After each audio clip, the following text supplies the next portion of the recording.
Transformers are incredibly efficient machines, yet even the best ones aren't 100% efficient, losing power continuously.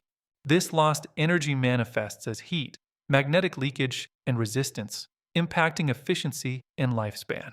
Today, we'll deep dive into all types of transformer losses: core, copper, stray, dielectric, mechanical, and harmonic losses. We'll also cover how industries measure and reduce them, and walk through a real-life calculation. Let's begin.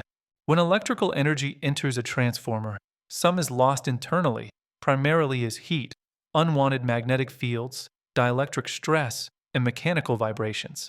These losses dictate a transformer's efficiency, which typically ranges from 98% to 99.75% for power transformers, with the remaining percentage being pure loss.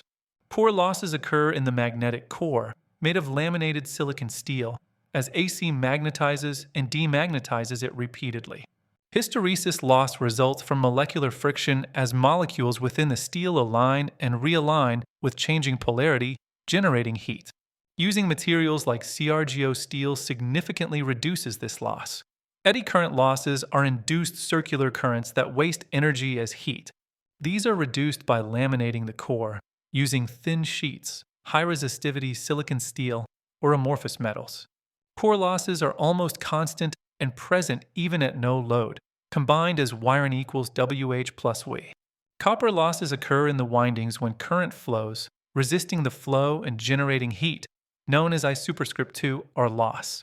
This loss varies with the load, is zero at no load, and increases significantly with temperature, becoming a major factor at peak loads.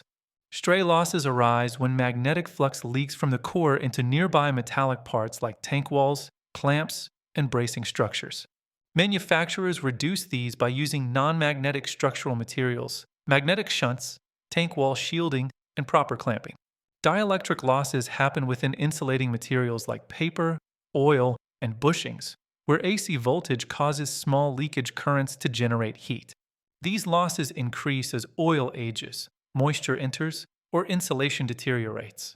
Mechanical losses include core vibrations, magnetostriction, the audible hum at 50 Hz, and cooling fan or pump losses. Even the familiar hum you hear is a form of energy loss. Harmonic losses are generated by nonlinear loads like UPS, VFDs, and rectifiers, which distort the current.